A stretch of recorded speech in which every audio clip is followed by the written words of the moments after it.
The Mesozoic, also known as the Age of Dinosaurs, is well known for having produced many titanic animals. This includes the megatheropods, an informal group of dinosaurs that are the largest terrestrial carnivores the world has ever seen. These fearsome predators dominated the Earth and reached their peak in size roughly 68 million years ago with the emergence of their largest member ever, the Tyrannosaurus rex. Unfortunately, however, just a little while after the arrival of the T-Rex, megatheropods met their demise in the form of a giant asteroid that crashed into the Yucatan Peninsula, eradicating not only them, but also every other non-avian dinosaur on Earth. And although this does sadly mean we cannot see or appreciate these creatures for ourselves, their extinction did make way for many new impressive predators, some of which were exceedingly large in their own right, leading many paleontologists to wonder which one is the largest to have lived since the dinosaurs. Many assume that the answer is a mammal, since after all, the Cenozoic, the current geological era, is known as the Age of the Mammals. However, in reality, the largest land carnivore since the dinosaurs was not a mammal, but rather a giant predatory reptile that prowled prehistoric South America millions of years ago.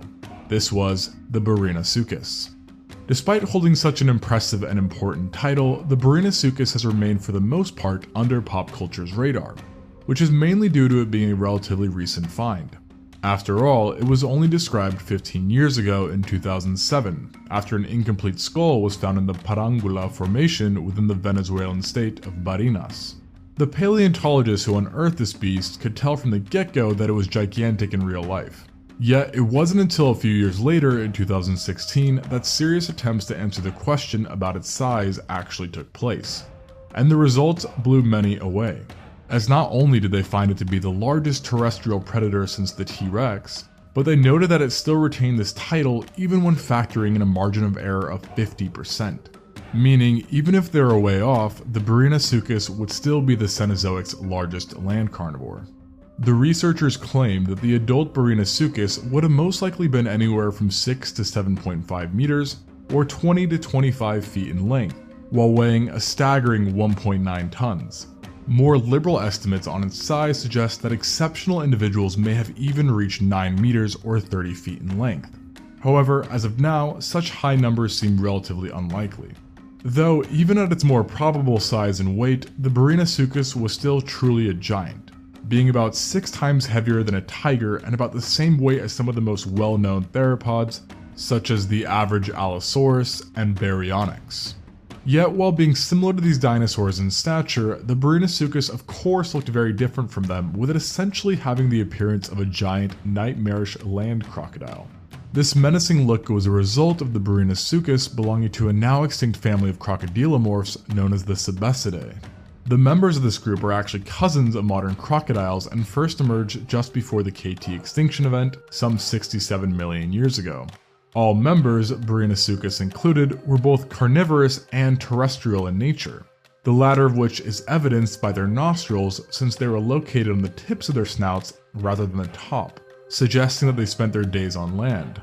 Another development this family experienced is one that played a major role in the deadliness of the Barinasuchus: a laterally compressed snout.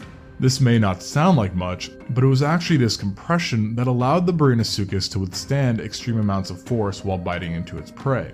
Along with being able to endure high forces when biting, it is also believed that it could dish out extremely high forces when clamping down, which is thanks to it possessing a titanic and robustly built skull, which possibly reached 3.8 feet or 1.2 meters in length. For many of its hunts, its jaws were probably overkill, but this didn't stop the Barinasuchus from becoming even more deadly, as it also had specialized Xiphodon teeth, meaning that they were pointed, serrated, and like its snout, laterally compressed, offering it increased resilience. Its teeth were actually remarkably similar to those seen in many predatory theropods and allowed the Barinasuchus to easily tear through any animal in its environment. However, before it could sink its teeth in, the Barinasuchus had to first catch its prey. And because of its large size, some paleontologists originally believed that it would not have been quick enough to run down prey, in other words, to hunt. It would have instead relied upon ambushes. However, more research into the Barinasuchus and its family have revealed that despite its gargantuan size, it may have actually been quite adept at running. This belief comes from the fact that the Barinasuchus had long legs that appear to have been fairly adapted for running. as well as sporting a knob-like feature on its femur that acted as attachment points for muscles that would have further aided in locomotion. Some paleontologists think that it was even capable of galloping and could use short bursts of speed to run down prey, meaning that nothing was truly safe. This speed, coupled with its deadly bite, made the Barinasuchus a highly efficient killing machine.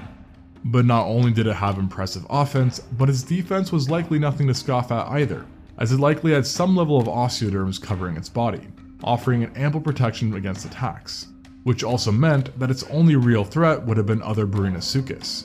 And this overpoweredness, so to speak, is reflected in the surreal length of the Barinasuchus's reign, as studies on dated rocks have shown that it existed for over 30 million years. This find was made when remains were found dating back all the way from the Middle Eocene, and remains were found as recent as the Middle Miocene. These discoveries also showed that it had an impressive range, as they were found in Argentina, Venezuela, and Peru. During its existence, these countries, and the rest of South America, were much hotter than they are today, and the Barinasuchus would have spent its time roaming the sprawling wetlands that peppered the landscape. Due to its extensive rule, this terror would have no doubt lived alongside a plethora of animals, although as of now, there is only a short list of co-inhabitants, as this is a highly understudied topic. This being said, the list still offers an insight into the diversity of the Barinasuchus's environment and included a variety of mammals such as adiantoids, Alalmea, Groberia, Trigonostalops, an unknown Nontungulata, Theosodon, Myococylius, Xenostrapotherium, Boreostoma, Pseudoprepotherium, Parapropyli hoplophorus, and Amohuacatherium. Additionally, non-mammalian animals were also present, which actually included two other Sebestidae members, the Langstonia and Ilchunaia. Like the Barinasuchus, both of these two reptiles were predators. However, neither came close to it in size, and thus were not direct threats or competitors, and they may have even needed to fear the true giant of those lands, the Barinasuchus. Sadly, despite the Barinasuchus seemingly having it all, its dynasty eventually did come to an end approximately 11.8 million years ago. While it is not known for certain what caused its demise, the leading idea is that a sharp cooling event known as the Middle Miocene disruption was the likely culprit. It's speculated that changes in oceanic circulation and a decrease in atmospheric carbon dioxide levels led to this abrupt cooling, which impacted the Barinasuchus's habitat to the point of causing the demise of this Cenozoic king. If you enjoyed this video, leave a like, subscribe, and also feel free to drop some comments on what videos you would like to see next.